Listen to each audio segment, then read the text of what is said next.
the whole question in order to find a way out, and that there would have to be some kind of legislative answers to some of the problems that we're dealing with, because they're so widespread and they impact so very, very many people. And so you think that this conference will have an opportunity to at least address some of those issues. And I think in a real sense, we've got about 4 minutes, and we'll give you an opportunity to continue your discussion.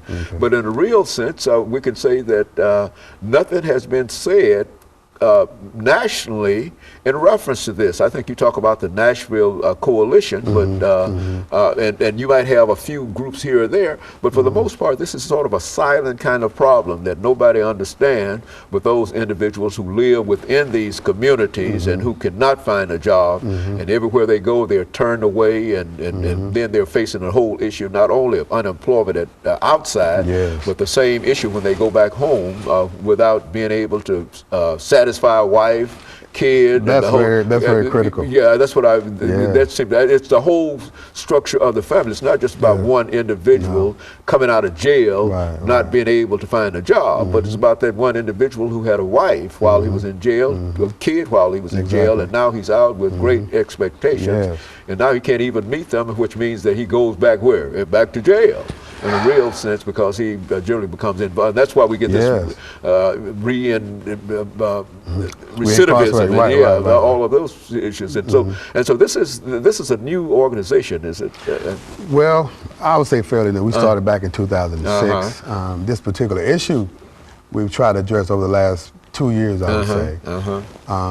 We've got quite a bit of support from churches, church people. Because people recognize that this is a family issue.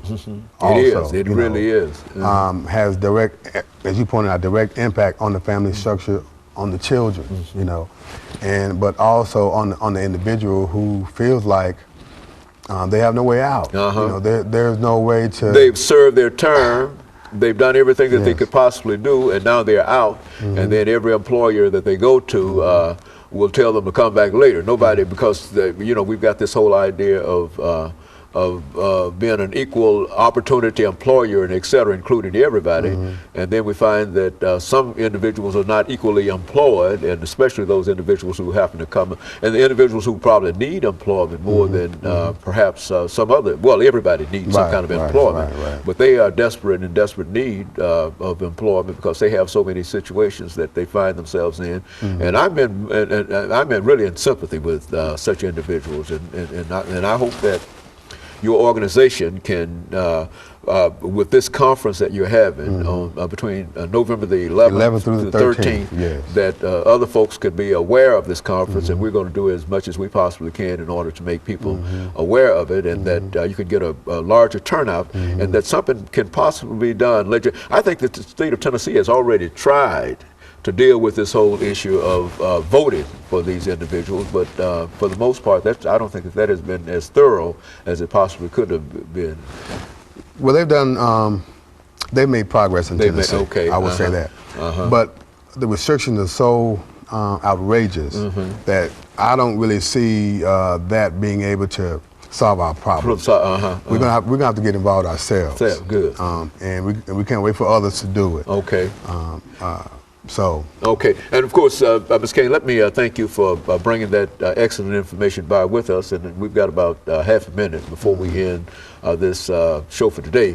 But I certainly appreciate that, and I'm sure that our audience also appreciates the information that you've given us, and we become much more aware. I think and that's about the only thing that we can do in sessions like this, to make people more aware of it and make them more sensitive to it, and understand that they too have a responsibility to do things. And I think that you've helped us to move in that direction with this whole issue. And I want to thank you and your organization, and I also want to thank our audience this morning, and to encourage them to tune in again next week for another informative edition of Comments.